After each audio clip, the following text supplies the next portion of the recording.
welcome to ComSpark CDO Magazine Series and Lingaro Tech Talks. I'm Rajesh Padmanabhan, Senior Account Manager with Lingaro, and I will be your host today.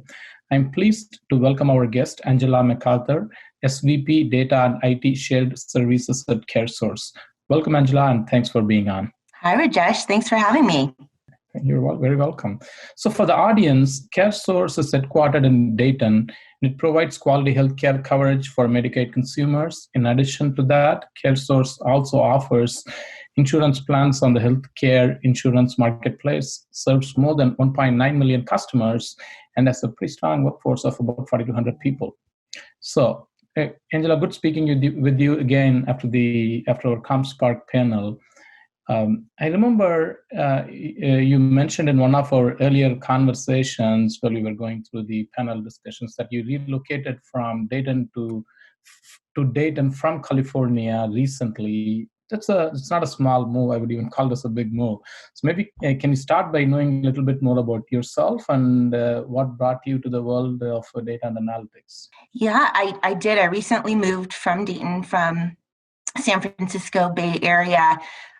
Was never expected in my career journey or life journey, but I'll tell you, when I came out to Dayton and I got to do my interviews and meet the team at CareSource, I was pleasantly surprised and just intrigued by the Dayton area and the community. It is a very strong community-based city and the outlying towns as well. And it was something that we just couldn't pass up. It was an opportunity that we couldn't say no to. And I'll tell you, after being here just 5 short months, we're incredibly happy to be here. Our kids are incredibly happy to be here. So we feel good in our choice.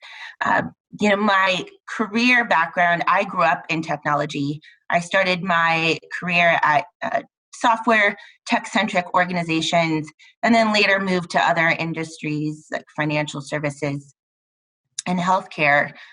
The last 10 years I've been in healthcare, and I continue to stay in healthcare because I think it's an industry that is ripe for transformation. It certainly evolved in the 10 years that I've been here, but I think what's ahead of us is truly a transformation. And I want to be part of that. I want to be part of, making healthcare accessible to all.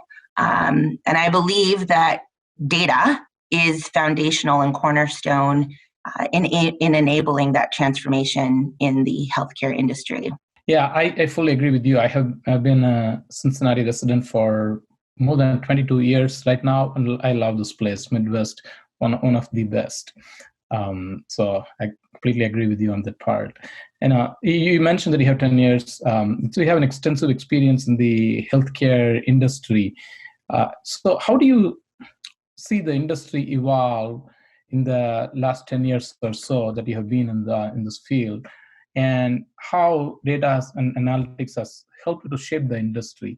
And obviously, you also mentioned about transformation, that there's a lot of things that go on, especially in the healthcare. And it'll be great to hear from you your perspectives on that front. Yeah, I would tell you overall, I think how we define healthcare has changed. It's also no longer a nice to have, but really what I would say is a basic human right, accessibility to all. And when we talk about the definition of healthcare, it's not anymore just about the medical coverage, like cover my doctor visit, cover your annual or preventative care. We really think about the whole person, or that whole healthcare, the mental health, ensuring people have shelter, ensuring people have financial support. These are all incredibly important components to one's well-being. So it's a shift in how we define healthcare, I would tell you, is the biggest evolution we've seen in the industry, and that has brought a lot of change with it. I think healthcare organizations we have to continue to evolve and transform to support the needs and expectations of our members. The status quo is changing. And we have to meet our members where they're at and support them to be healthy, whole people. I'll tell you, I think data is cornerstone to enabling this transformation. Data is an organization's greatest asset. If you think just ahead a little bit where healthcare is going, we have to increase the accessibility to healthcare. We've got interoperability, standardization across the medical records, the enabling our ability to share and exchange medical information between providers and doctors. I would tell you, I think COVID-19 has shined a light on this, right? This pandemic has brought to light that we've got to be able to support people and share information to get the right care at the right time. We've got to create a more robust telemedicine remote care platform, ability to give in-home care for chronically ill or people that have complex health issues, or for those who just can't get to a doctor's office. And we've got to create new sets of service and offerings like richer preventative care measures, broader well-being programs, and even disease reversal, right? We want to help people get better. And data is going to be an enabling component to achieve all of that. That's great to hear. And you're right, COVID has transformed many industries, and healthcare is definitely one of them.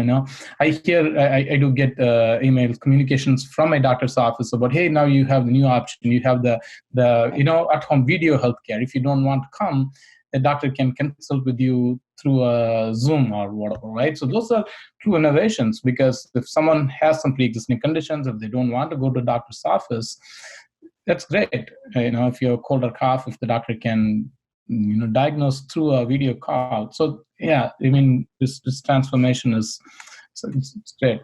But you think about the industries that we serve, particularly CareSource. Not everybody has access to technology or to those platforms. So we also have to remain anchored to delivering healthcare that meet our members where they're at. And we have a wide variety of channels to support them in getting the care they need. Yeah, absolutely. Makes perfect sense. And you did mention a lot of opportunity areas and the primary, I'm going to talk a little bit about data platforms. The primary objective of a data platform is to bring value to its users. And there are many aspects to it, right? The modern data platform, there are tons of tools, tons of technologies, and it's hard to pick and choose which one is the right one. And from your perspective, what are your key considerations around building a modern data platform, if you may ask? Yeah, I would tell you, when we thought about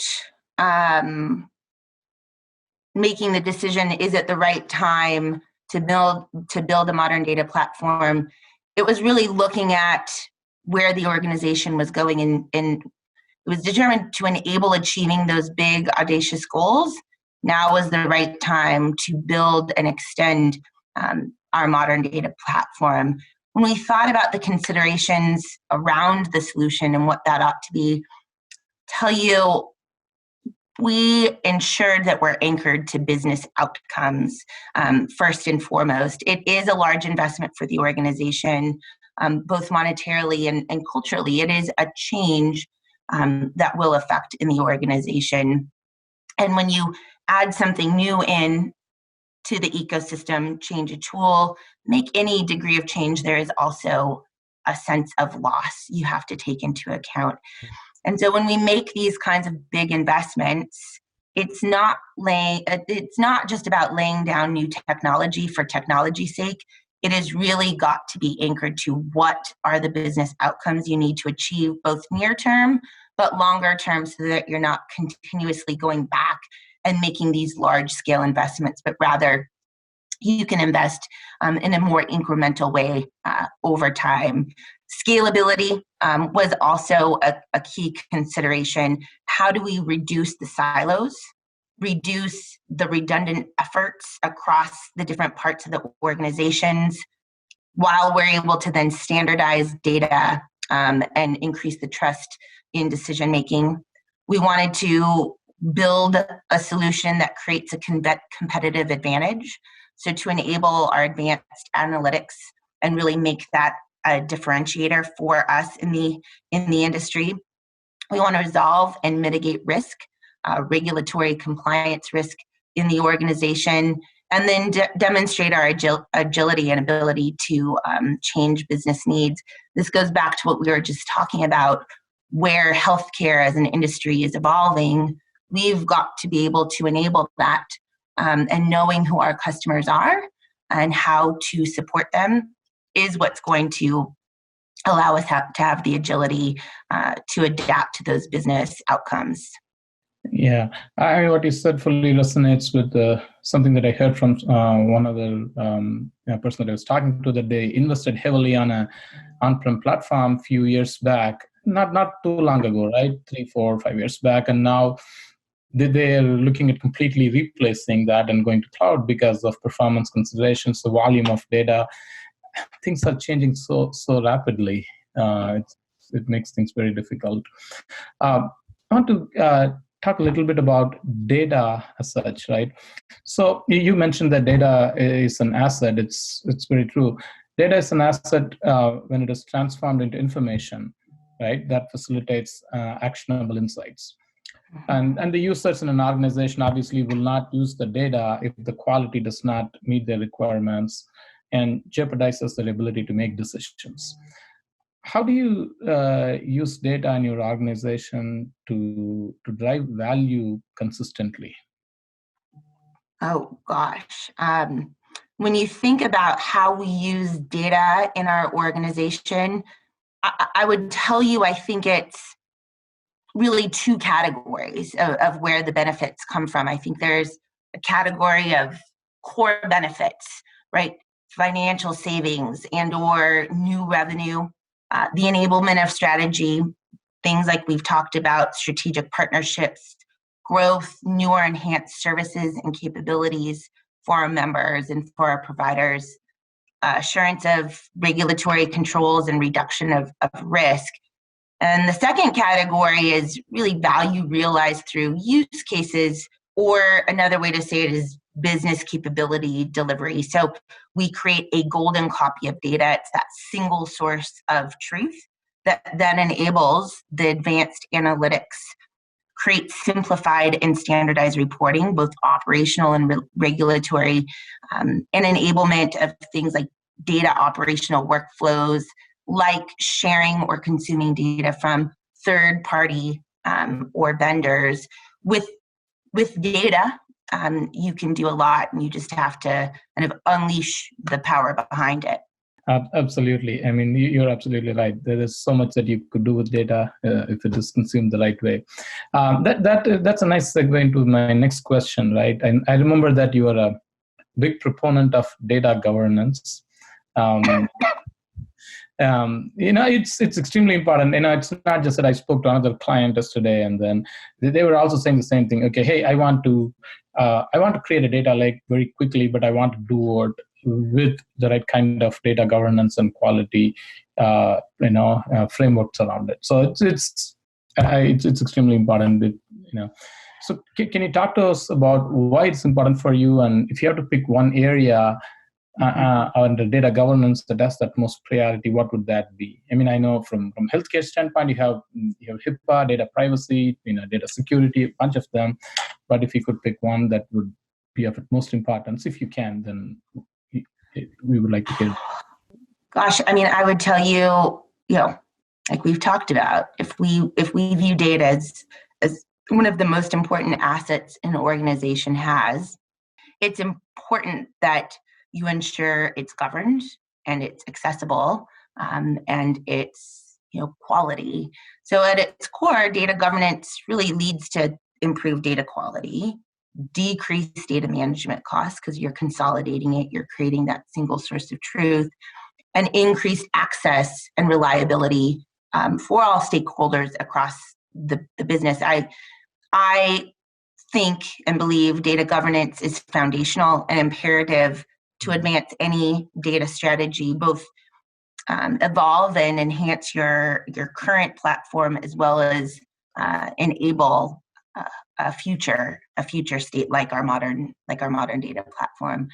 I think in my experience, two keys to a successful data governance program would really be co-piloting it with business leadership. So it's got to be a partnership between business and IT. IT provides the framework and the tools and really the processes around it, with business-led co-partnership engagement and advocacy from executive leadership to make it an important component of how we do business. It becomes a part of our culture, as well as I think the roles that enable data governance, like information owners or data stewards or the data governance office that provides the tools and the frameworks. It can't just be a bit of work done off the side of one's desk. I think it's got to be an intentional, additive part to people's roles and functional jobs. And I'll tell you, when you think about what is the one key area that data governance has the utmost priority, it's hard to pick, because really data is the asset that enables the organization, and it provides just a wide range of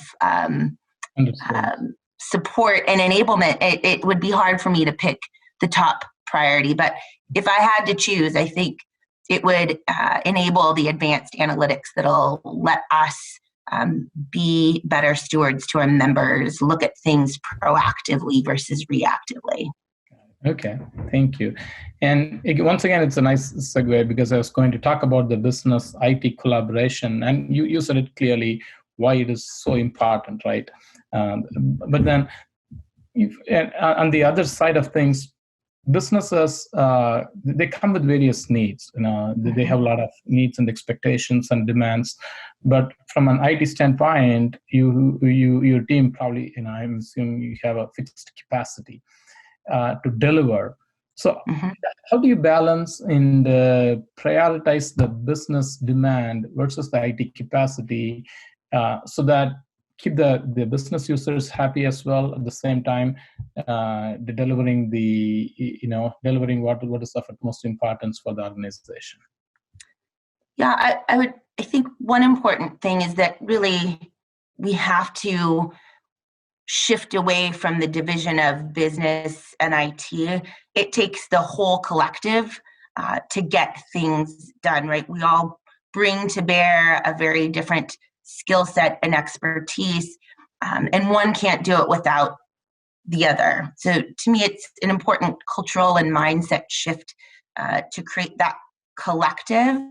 And I'll tell you, I think we as IT look at ourselves as strategic enablers to the business to achieve those big, hairy, audacious goals and outcomes, right? We're a key constituent in really being able to bring those outcomes to bear. We're intentional about carving our capacity to run the business, keep the lights on, and then strategic and project enablement. Our work is not based upon our own prioritization. It really is based upon business priorities to ensure we're doing the right thing at the right time to get to the same end goal, the shared outcome, the same results. And we've employed a model that allows us to scale up and scale back capacity to support those needs. Yeah, I agree. The business IT, the divide or the bridge has been shrinking off late. The collaboration between two is extremely important to be successful, especially in the data world, because IT has the resources, but business has probably good knowledge about the data as such. So it's extremely important that they both collaborate. Yeah. My last question. This is about the partners, right? So technology partners, play an important role in the data analytics journey, transformation, whatever you call it, of any corporation, especially for major corporations. So do you work with partners, and what role does technology partners play in defining your IT strategy and the overall IT landscape?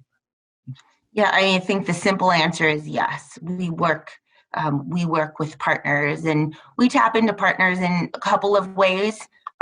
Strategic thought partnership when we're moving into new spaces where we need to modernize technology or think of innovative solutions.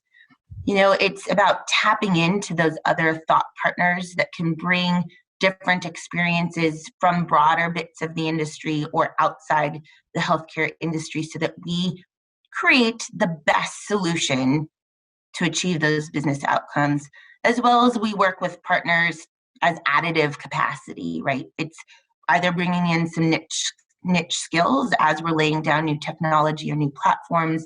We're building that talent internally, while in parallel we're having to build and deliver. So we'll use our partners to bring in niche skill sets, help train and uplift our own internal skill sets, as well as some commodity skills to add capacity to support business, initiatives, projects, enhancements, so that we can insource our higher value work with our full-time employees.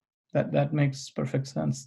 So thank you so much for all your insightful thoughts and comments. And that's all the questions from my end, Angela. Thank you for joining us today. And for all those watching, please visit cdvomagazine.tech for more videos like this and lingarogroup.com to learn more about Lingaro. Thank you. Thanks, Rajesh.